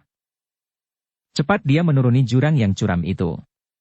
Dia harus berhati-hati karena sekali terpeleset, atau sekali pegangannya terlepas, tubuhnya tentu akan melayang ke bawah dan dia taksir bahwa tebing itu dalamnya tidak kurang dari 1000 kaki. Tubuhnya tentu akan hancur, atau setidaknya akan robek-robek kulitnya kalau dia sampai terguling-guling ke bawah sana. Kembali dia mendengar suara teriakan. Benar-benar teriakan minta tolong. Dia mempercepat gerakannya merayap turun, bergantungan pada akar-akar dan batu-batu di sepanjang tebing dan akhirnya tibalah dia di bawah. Ternyata di bawah tebing itu pun terdapat sebuah hutan dan suara tadi keluar dari hutan itulah. Dengan gerakan yang cepat sekali Kun Leong berlari memasuki hutan. Hatinya berdebar ketika dia melihat belasan orang mengeroyok seorang laki-laki asing. Seorang laki-laki sebangsa Yuan Degama yang memegang sebatang golok dan membela diri mati-matian terhadap pengeroyokan 3 orang itu. Akan tetapi, orang asing itu sudah terluka parah, pakaiannya penuh darah dan tubuhnya sudah lemah, gerakannya tidak leluasa lagi sehingga ketika Kun Leong tiba di situ, sekaligus orang asing itu menerima bacokan-bacokan yang membuatnya roboh. "Hei, jangan bunuh orang!" Kun Leong berteriak sambil meloncat ke depan. 13 orang itu menengok dan mereka segera mengeluarkan kata-kata yang tidak dimengerti oleh Kun Leong. Sebelum Kun Leong dapat mencegahnya, 13 orang laki-laki bertubuh tegap kuat dan bersenjata golok dan pedang itu telah lari menyerbunya sambil mengeluarkan teriakan-teriakan liar. Kun Leong terkejut sekali, maklum bahwa dia berhadapan dengan suku bangsa yang berbeda bahasanya, segerombolan orang-orang kasar dan liar, maka dia mengerti bahwa bicara pun tidak akan ada gunanya. Maka dia mempergunakan kepandaiannya, ketika mereka datang menyerbu, dia mengerahkan ginkangnya melompat melewati atas kepala mereka dan berlutut memeriksa orang asing yang sudah rebah dan mengerang kesakitan itu. "Aduh mati aku, tolong aku!" Orang asing itu, seorang laki-laki berusia 30 tahun lebih, merintih dan dengan suara kaku minta tolong kepada Kun Leong. Logat bicaranya mengingatkan Kun Leong kepada Yuan Degama, maka dia berkata menghibur. "Jangan khawatir, aku akan mencegah mereka menyerangmu." Akan tetapi di dalam hatinya, Kun Leong maklum bahwa orang ini tidak dapat ditolong lagi. Luka-lukanya terlalu parah, bahkan leher kanannya yang pecah mengucurkan darah yang takkan dapat dibendung lagi. 13 orang Mongol itu terkejut ketika melihat lawan mereka berkelebat dan terbang di atas kepala mereka. Cepat mereka membalikkan tubuh dan kini mereka menyerbu sambil berlari dan mengeluarkan pekik dahsyat. Kun Leong menoleh, tangan kanannya mencengkeram tanah dan batu pasir, kemudian dia menyambit sambil mengerahkan sinkangnya. Siut! Aug! Ah! Aduh! 4 orang Mongol yang berlari paling depan jatuh bergelimpangan, menjerit-jerit sambil memegangi kaki mereka yang terasa perih, pedih, dan ngilu karena tanah dan pasir itu menembus kulit memasuki daging sampai ke tulang kering kaki mereka. Melihat 4 orang kawannya roboh, 9 orang Mongol yang lainnya terkejut sekali dan menghentikan gerakan kaki mereka, memandang dengan mata terbelalak seolah-olah tidak percaya bahwa pemuda berambut pendek itu dapat merobohkan kawan-kawan mereka dari jarak jauh, hanya sambil berlutut dan menyambitkan tanah. Pemimpin mereka, seorang tinggi besar bermata sipit sekali, agaknya merasa penasaran. Dia adalah seorang jago silat bangsa Han, sungguh pun pakaiannya seorang jembel, dia melangkah maju dan berkata dalam bahasa Han yang kaku sekali. "Engkau jagoan, ya? Hayo kau lawan aku, tanpa menggunakan senjata rahasia. Tanpa menggunakan ilmu setan." Kun Leong maklum bahwa berhadapan dengan orang-orang kasar seperti ini, dia hanya dapat mengandalkan kepandaian silatnya untuk menundukkan mereka. Maka dia segera bangkit berdiri menghadapi raksasa bermata sipit itu. Aku menggunakan pasir kau celah, akan tetapi engkau menggunakan senjata tajam, dan mengandalkan jumlah banyak mengeroyok orang." Mulut raksasa itu cemberut, dan dia melempar goloknya kepada seorang teman. "Lihat, aku hanya mengandalkan tangan dan kaki. Beranikah kau melawanku?" Kun Leong bangkit berdiri, menghampiri dan berkata, "Tentu saja aku berani, majulah." Raksasa Mongol itu menerjang maju, memukul dengan kedua tangannya. Seperti 2 buah cakar beruang raksasa, kedua tangan itu menyambar dari kanan kiri. Kun Leong mengerahkan tenaga dan menggunakan kedua tangannya menangkis. Plak! Plak! Raksasa Mongol itu telah memegang kedua lengan Kun Liong yang terlalu kecil bagi jari-jari tangannya yang panjang dan besar. Tahu-tahu, Kun Liong merasa tubuhnya terangkat ke atas. Akan tetapi, ketika raksasa itu berusaha melontarkan tubuh Kun Liong, pemuda ini sudah memegang pula lengan lawan sehingga mereka saling berpegangan dan tubuh Kun Liong tidak dapat terlempar.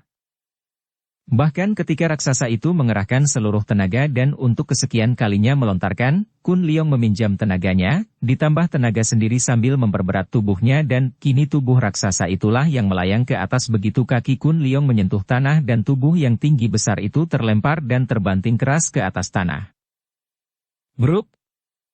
Debu mengebul tinggi dan raksasa sipit itu merangkak bangun, menggoyang-goyangkan kepalanya untuk mengusir kepeningan, lalu bangkit berdiri lagi dan berjalan maju setengah berbongkok seperti seekor beruang besar hendak menerkam. Kun Liong menanti dengan tenang. Dia tahu bahwa lawannya ini hanyalah mengandalkan tenaga luar saja, bukan merupakan lawan berbahaya. Akan tetapi dia pun harus meyakinkan mereka semua akan kepandaiannya, karena dengan demikian barulah mereka itu akan mundur. Haadghai! Raksasa sipit itu menggereng dan tubuhnya sudah meloncat dan menubruk ke arah Kun Liong. Du! Des! Orang-orang Mongol itu hanya melihat tubuh pemimpin mereka terjengkang lalu roboh tak berkutik lagi. Mereka tidak tahu bahwa Kun Liong tadi memapaki lawan dengan 2 kali totokan yang melumpuhkan kaki tangan orang itu, kemudian menampar keras membuat lawannya pingsan. Bawa dia pergi! Bentak Kun Liong kepada mereka.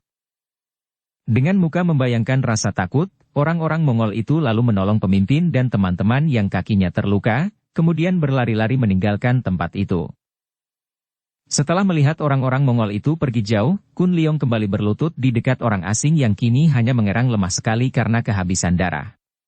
Sekali lagi Kun Liong meneliti, akan tetapi hanya mendapat keyakinan bahwa orang itu tidak akan dapat tertolong lagi nyawanya. Mukanya sudah mulai memucat karena kekurangan darah. Dia tidak dapat menolong lagi, maka dia hanya dapat bertanya. Apakah yang terjadi, Tuan? Orang itu membuka matanya, bibirnya menggumam. Terima kasih, mereka adalah gerombolan Mongol yang membenci kami orang-orang kulit putih, aku utusan. Dewa Panah. Dewa Panah? Siapakah dia? Dan diutus kemana? Dengan susah payah orang itu mencoba menjawab, akan tetapi yang terdengar oleh Kun Liong hanyalah bisikan lemah. Peklian kau di muara Sungai Huai, pantai Laut Kuning. Sampai di situ habislah napas orang asing itu, meninggalkan Kun Liong termangu-mangu karena tidak mengerti apa yang dimaksudkan. Setelah menghela napas panjang berulang-ulang, menyesal bahwa perjumpaannya yang pertama dengan manusia ternyata begini tidak menyenangkan dan tiada gunanya baginya, Kun Liong lalu menggali tanah membuat lubang untuk mengubur jenazah orang itu. Setelah lubang yang digalinya cukup dan dia hendak mengangkat tubuh orang itu, tiba-tiba dia teringat akan pakaiannya, Kun Liong mengerutkan alisnya. Berdosakah dia kalau dia mengambil pakaian orang ini? Sesosok mayat tidak membutuhkan pakaian luar, akan tetapi dia amat membutuhkan karena pakaiannya sudah tidak karuan macamnya. Kiranya tidak berdosa, dan si mati tentu akan memaafkannya. Setidaknya, dia telah menguburkan jenazahnya. Mulailah Kun Liong menanggalkan pakaian orang itu, pakaian luarnya dan hal ini masih mudah dilakukannya karena mayat itu masih belum kaku. Setelah dia melepaskan baju kemeja lengan panjang dan celana, sepatu bot dan kain leher orang itu sehingga yang masih menempel di tubuh mayat itu hanya pakaian dalam, Kun Liong berkata, "Terima kasih dan maafkan aku, Tuan." Kemudian dia mengubur jenazah itu dan mengenakan pakaian model barat. Untung baginya, tubuh orang asing itu kecil, tidak berbeda banyak dengan tubuhnya, maka pakaiannya itu pas sekali, hanya lengannya lebih panjang sehingga terpaksa digulungnya sampai ke siku. Tak lama kemudian, pemuda itu tertawa-tawa seorang diri dengan hati geli ketika dia bercermin di atas air jernih di dalam hutan. Mula-mula dia terkejut ketika menjenguk ke air dan melihat mukanya sendiri. Tak disangkanya mukanya seperti itu. Sudah lama dia tidak bercermin, dan sekali bercermin, melihat kepala yang biasanya gundul sehingga dia sudah terbiasa itu kini berambut. Melihat seorang pemuda berambut pendek berpakaian aneh, dia kelihatan seperti seorang sinyo yang asing. 2 hari kemudian, Kun Liong tak dapat tertawa-tawa lagi. Dia berada di tengah padang pasir yang tidak kelihatan tepinya. Yang tampak hanyalah pasir dan gunung pasir, batu-batu kering dan tanah tandus. Tidak ada setetes pun air kecuali peluhnya sendiri yang bercucuran karena panasnya. Tidak ada tempat berteduh dan kerongkongannya terasa kering dan haus sekali. Celaka, pikirnya. Tak disangkanya bahwa padang pasir itu seluas itu. Untuk kembali dia enggan. Dia harus melanjutkan perjalanannya ke barat, harus cepat mencari Hong Ying di Tibet. Akan tetapi kalau dilanjutkan, berapa lama dia akan dapat melewati padang pasir itu? 2 hari kemudian, sudah 4 hari 4 malam Kun Leong melalui padang pasir. Hari itu panasnya bukan main, tubuhnya sudah mulai lemah, kerongkongannya kering dan haus dan perutnya lapar. Masih berapa jauhnya, dia menggumam, berhenti di dekat batu besar untuk berteduh di bayangan batu itu, menghapus keringatnya dengan kain leher yang sudah basah. Tubuhnya gemetar dan matanya setengah terpejam karena silau oleh pasir yang berkilauan tertimpa panas terik matahari. Kun Leong menjatuhkan diri duduk di atas pasir yang panas. Dikeluarkannya bungkusan emas permata dari sakunya. Sialan, gerutunya memandang bungkusan itu dan mengantonginya kembali. Aku akan senang sekali menukar bungkusan ini dengan semangkok bubur dan sepoci air jernih. Teringatlah dia betapa nilai sesuatu benda ditentukan oleh kebutuhan. Pada saat seperti itu, dalam keadaan kehausan dan kelaparan, semangkok bubur dan sepoci air jernih lebih berharga daripada emas permata. Betapa tololnya manusia di tempat ramai, untuk memperebutkan emas permata mereka tidak segan-segan untuk saling bunuh. Padahal, dalam keadaannya sekarang ini, semua harta benda tidak ada gunanya, tidak lebih berharga daripada semangkok bubur sepoci air. Dia bangkit lagi. Makin lama dia beristirahat, makin berbahayalah keadaannya. Dia harus cepat-cepat keluar dari gurun pasir itu, kalau tidak, besar kemungkinannya dia akan mati konyol di tempat ini. Di depan sudah nampak pegunungan dan di balik pegunungan pasir ini, tampak samar-samar puncak sebuah gunung menghijau, akan tetapi masih amat jauh. Dia harus cepat-cepat mencapai gunung menghijau itu sebelum dia roboh dan mati di atas pasir. Makin tinggi matahari naik, makin panaslah sinarnya menimpa pasir sehingga Kun Leong merasa makin tersiksa karena dia diserang hawa panas dari atas dan bawah. Pasir yang tertimpa sinar matahari menjadi panas dan hawa dari dalam bumi keluar membuat Kun Leong merasa seperti dipanggang tubuhnya. Peluhnya bercucuran dan pandang matanya berkunang-kunang. Celaka, keluhnya ketika dia terpaksa menjatuhkan tubuhnya yang kehabisan tenaga karena terlalu banyak berkeringat itu ke atas pasir. Sejenak dia merebahkan dirinya di belakang batu besar yang agak teduh, rebah miring, pipinya menyentuh pasir hangat. Betapa nikmatnya! Betapa nikmatnya melepaskan lelah di tempat itu, tidak bangkit lagi, rebah di dalam pelukan bayangan batu, ditilami pasir yang lembut dan hangat. Dia memejamkan matanya, tubuhnya terasa nikmat, mengendur dan lepas semua urat tubuhnya. Apakah aku harus mati dalam keadaan begini? Tiba-tiba terbayang wajah Hong Ying dan cepat dia membuka mata dan bangkit duduk. Tidak. Aku tidak boleh mati seperti ini, hardiknya di dalam hati kepada dirinya sendiri. Dia meloncat berdiri akan tetapi terguling lagi karena matanya berkunang dan kepalanya pening sekali. Aku harus keluar dari neraka ini. Aku harus mencari Hong Ying. Ketekadan hati ini membuat Kun Leong merangkak-rangkak meninggalkan tempat itu. Kepalanya pening, dia tidak dapat berdiri dan berjalan, maka merangkak pun jadilah asal dia dapat melanjutkan perjalanan meninggalkan tempat berbahaya itu, menuju ke gunung menghijau di depan itu. Akan tetapi, pasir tertimpa matahari yang membuat matanya silau, kembali memaksa dia menghentikan usahanya merangkak. Dia rebah lagi dan memejamkan matanya. Terlampau nikmat rebah begini, dan terlampau sengsara melanjutkan perjalanan. Tiba-tiba dia terkejut. Telinganya yang menempel di atas pasir mendengar suara bergemuruh. Dia mengangkat tubuhnya dan terdengarlah lapat-lapat suara derap kaki kuda. Tak lama kemudian, dari sebelah depan muncullah sepasukan orang, sebagian kecil berkuda, menuju ke tempat itu. Di depan sendiri tampak seorang laki-laki bangsa asing dengan rambut putih kekuningan membalapkan kudanya.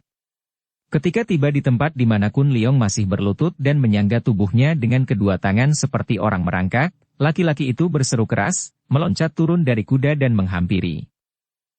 Dia berkata dalam bahasa asing yang tak dimengerti oleh Kun Leong. Ketika Kun Leong menoleh, orang itu memaki. Keparat? Tentu dia merampok anak buahku.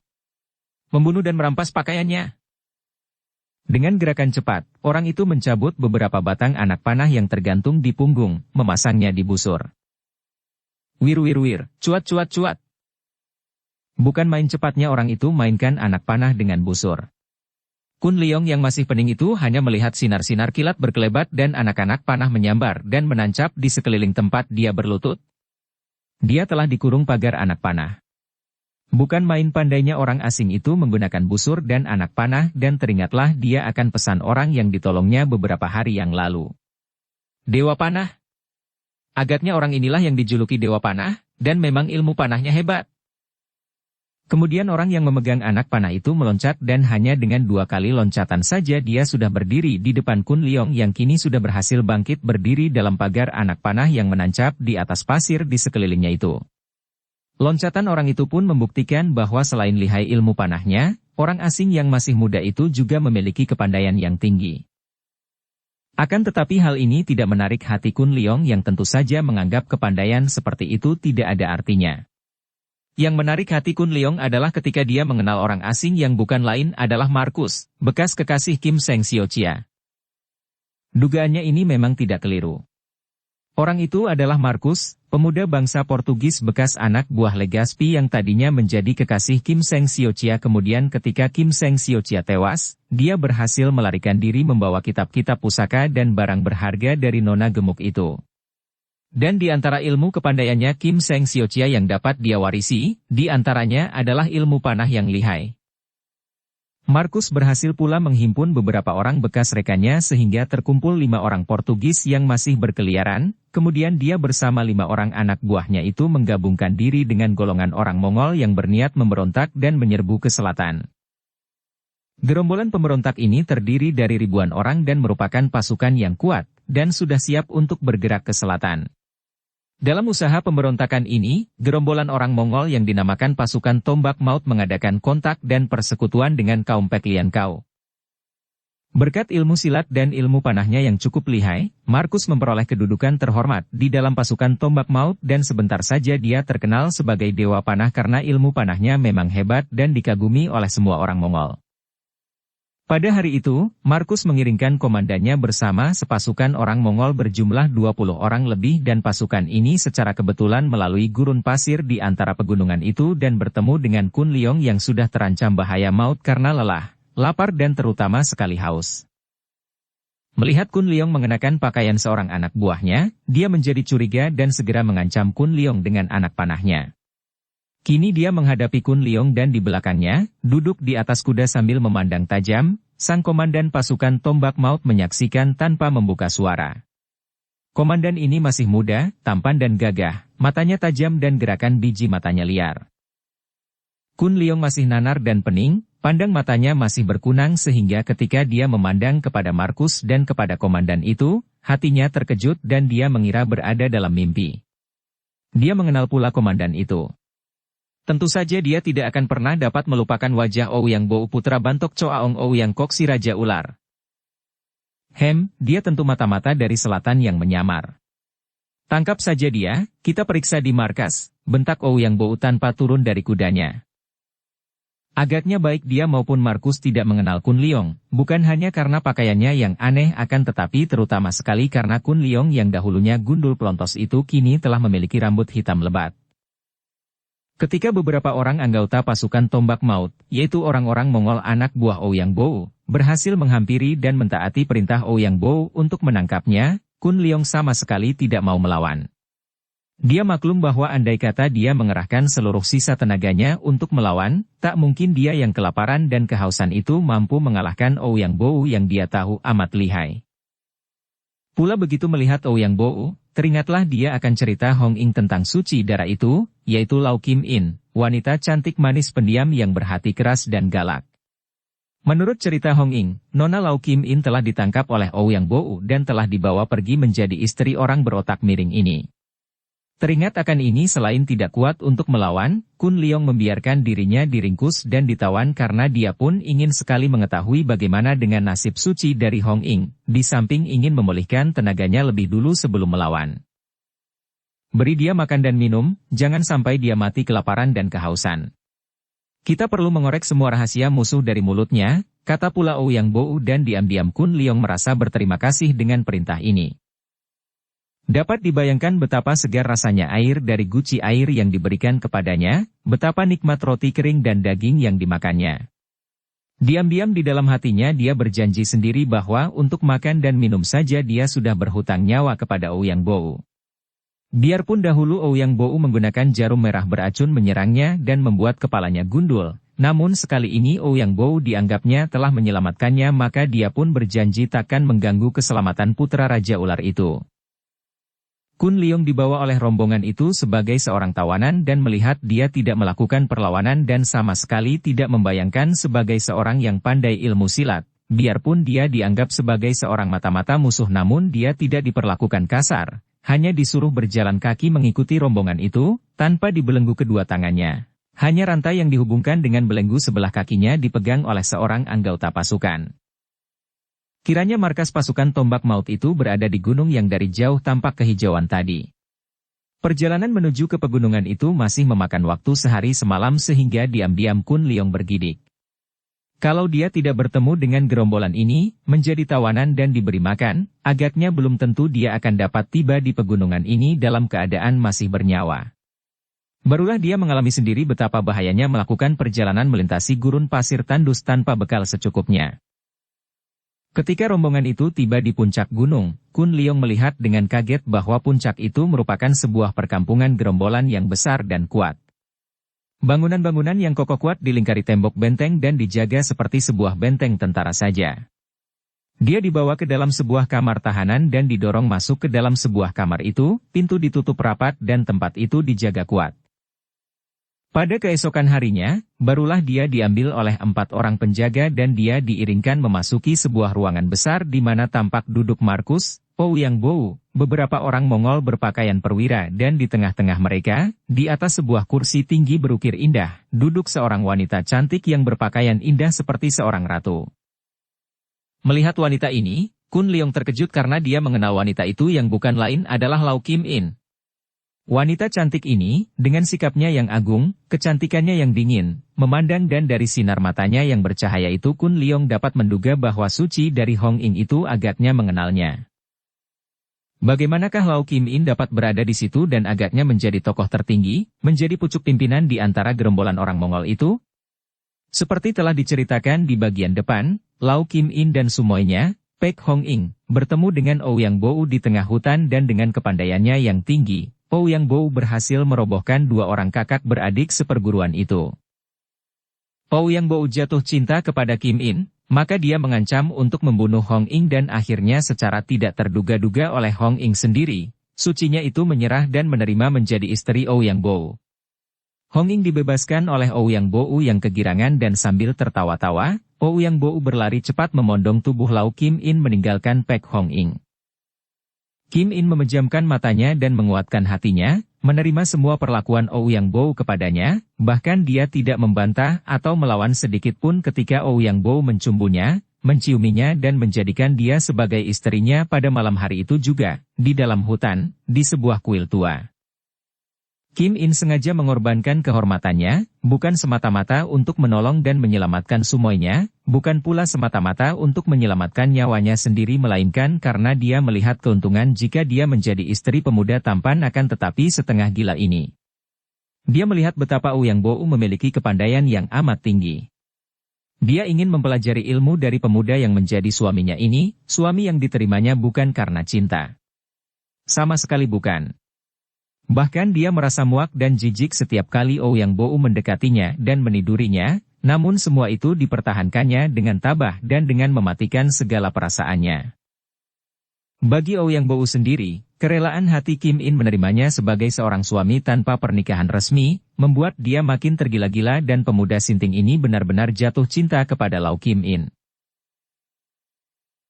Bersambung ke bab 27. Dukung kami dengan subscribe, follow, like, komen dan share. Terima kasih.